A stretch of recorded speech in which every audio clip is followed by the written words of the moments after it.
అందుకే ఈ వేదిక మీద నుంచి రైతులకు నేను మాట ఇస్తున్నా, 10 సంవత్సరాలు ఈ ప్రభుత్వం ఉంటుంది. ఎవరు అడ్డం పండుకున్నా, ఎవరు నిలువు పట్టినా, ఎవరు కాళ్ళలో కట్టెబెట్టినా సన్న ఒట్లు పండించండి, 500 రూపాయల బోనస్ మీ ఖాతాలో పడుతుంది అని చెప్పి నేను ఈ వేదిక మీద నుంచి రైతాంగానికి నేను మాట ఇవ్వదలుచుకున్నా.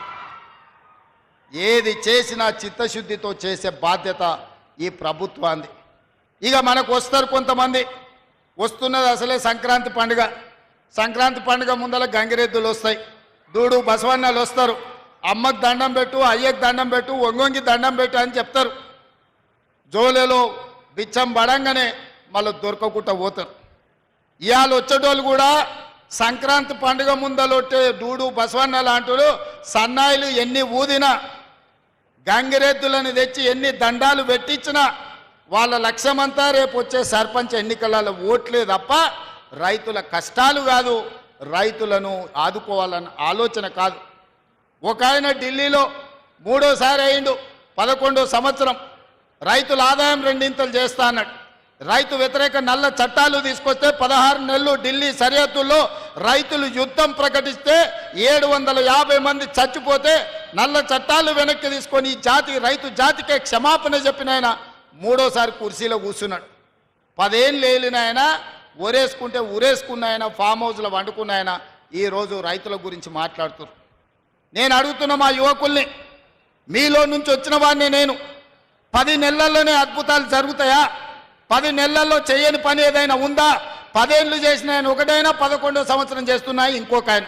వాళ్ళిద్దరు కలిసి మనల్ని బద్నాం చేయాలని తిరుగుతున్నారు. ఈ బద్నాంను తిప్పికొట్టాల్సిన బాధ్యత మీదే సోదరులారా. ఎందుకంటే నేను పని మీద ఏకాగ్రత పెట్టిన, నేను పని ఆపి ఇటు తిరిగినంటే అందరు పని చెప్తా. కాకపోతే నేను పని ఆపితే రాష్ట్రానికి నష్టం జరుగుద్ది.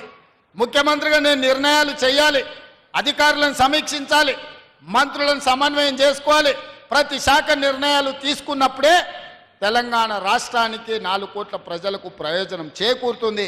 అందుకే ఈ ప్రభుత్వాన్ని బదనాము చేసే వాళ్లకు కర్రు గాల్చి వాత పెట్టాల్సిన బాధ్యత మీ అందరిదని చెప్పి నేను విజ్ఞప్తి చేస్తున్నా. ఈ ప్రభుత్వం మీది, మీరు ఎన్నుకుంటే మీరు భుజాల మీద మోస్తేనే ఇవ్వాల. నేను ముఖ్యమంత్రి అయినా, దామోదర్ రాజనరసింహ గారు మంత్రి అయినారు, పెద్దలు విక్రమార్క గారు ఉప ముఖ్యమంత్రి అయినారు, మాకందరికీ కుర్చీలు వచ్చినాయి. మీరు ఎన్నుకున్న ప్రభుత్వాన్ని కాపాడుకోవాల్సిన బాధ్యత కూడా మీదే సోదరులారా.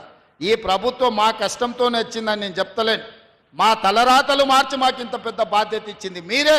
మా తలరాతలు మార్చిన మీరు ఈరోజు ఈ ప్రభుత్వం మీద జరుగుతున్న విష ప్రచారాన్ని తిప్పికొట్టాల్సిన బాధ్యత కూడా మీదే.